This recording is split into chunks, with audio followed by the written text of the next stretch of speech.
Okay, everybody, let's welcome our individual champion of LIV Golf Andalucia, Talor Gooch. Yay! Welcome, Talor. You have now broken 2 LIV records. The first was you were the very first back-to-back winner, which happened this season, and now you are the very first LIV Golf 3-time individual winner. How does that feel? It's super special. I was just saying earlier, last year I didn't get a win, and so this year I was just so focused on getting, an individual win, and you don't think much past the first one until you get the first one, and so I definitely didn't have 3 in mind for the season, but it's cool that we're here, and it's especially cool to have the third one here at Valderrama.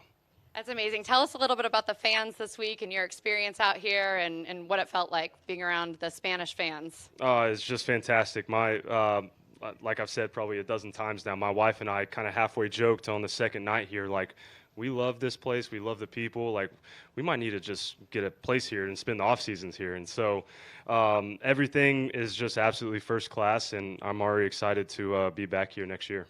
And your wife and your little baby are here with you this week. Was it really special having an opportunity to get those pictures and have them watch you win? Yeah, absolutely. With them not being at the other two, to have that opportunity to kiss them after the win and hug them, that's what it's all about. Well, we're so proud of you. You are a true LIV champion. I'm going to kick it over to Mike. So, Talor, can you just kind of walk us through the winning putt there?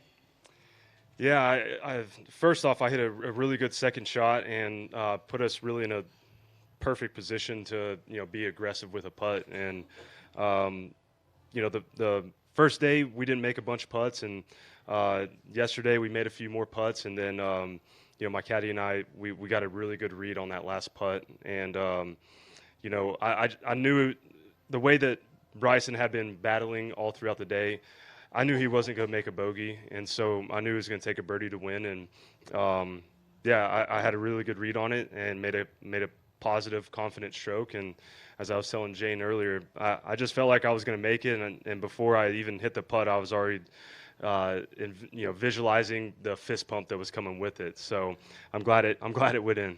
And then also take us through the day. As you mentioned, Bryson was battling. He got out of jail a couple of times at 11 and 17, I think. Did you feel like at any time it's like, is this really going to be my day?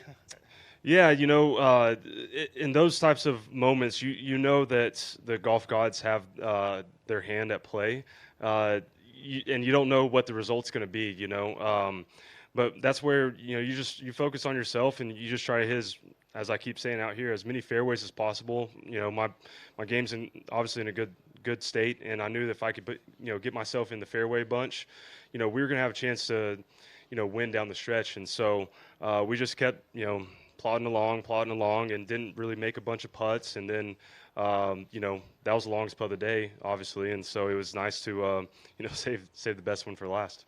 And then being in the final group with, a guy that's won 5 majors, and obviously Bryson's won the U.S. Open. Can you imagine what it was like maybe 4 or 5 years ago with you at that point of your career versus what it's like now, and staring them down, basically? Yeah, yes and no.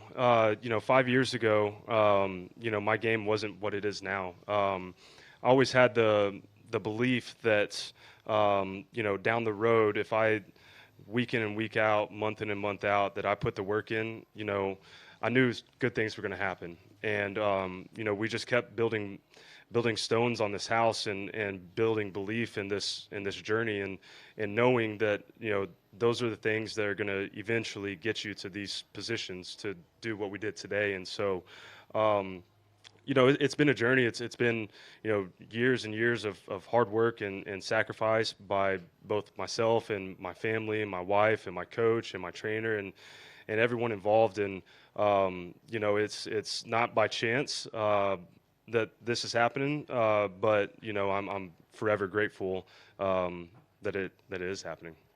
And my last question, you mentioned yesterday about Ryder Cup, that if you won 3 times, you seem to be throwing out a lot of these statement victories.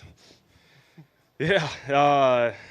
I mean, hey, at the end of the day, the professional golf world has been in a crazy place, over the last 365 days. And, you know, I've always dreamed of being on a Ryder Cup. And before making the decision to come to LIV, you know, Max Homa was one of my good buddies on PGA Tour, and we talked about, my wife and I did our honeymoon in Italy, and we did Rome, and he and his wife couldn't do their honeymoon in Italy, and so we'd always had the talk the last couple of years of, well, we're just going to have to go team up there and go do it. And so, yeah, obviously it's out of my hands, it's out of my control, but the one thing I can control is playing good golf, and I'll continue to do that to the best of my abilities, and you know, hopefully things work out. Thank you. Spanish media? Yep. After the critics that you received for your change to LIV Golf Tour, this victories is the way that you answer to these guys?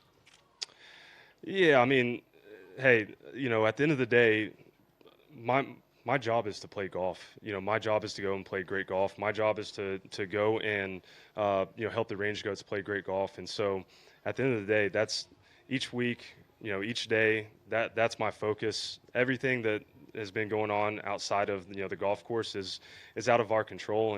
And so for me, you know, I have 3 good teammates. I have you know, a good coach, a good trainer, you know, fantastic caddy, and everything in between. And so for us, we're just going to continue to focus on playing great golf. And I coined the term a while back. It's called the rule of 67. Just go shoot 67 and everything will take care of itself. Other Spanish media? No? In English or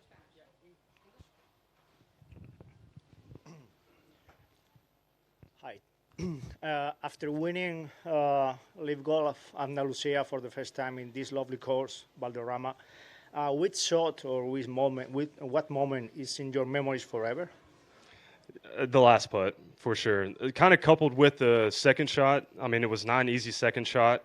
In true, you know, Valderrama fashion, I hit what I thought was a perfect tee ball, and it was maybe 5 yards too far, and I had to hit a cut 6-iron around the trees on the second shot.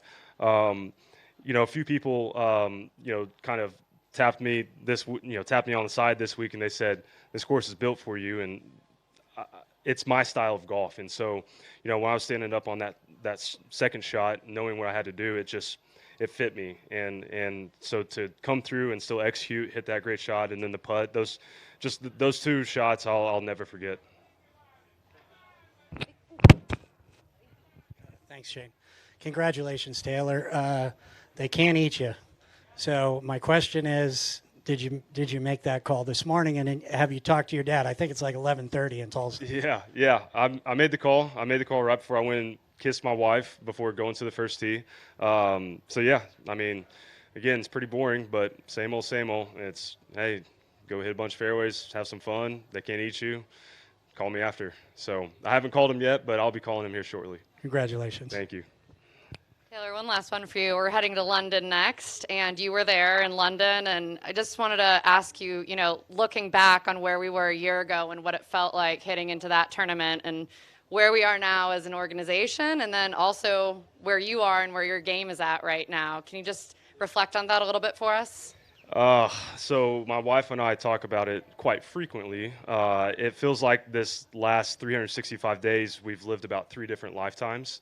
It's been a whirlwind. It's been the longest, the shortest, the most amazing, the most difficult, and everything in between. It's been a journey that I will cherish and we will cherish forever, and not just me and my wife, but everyone involved.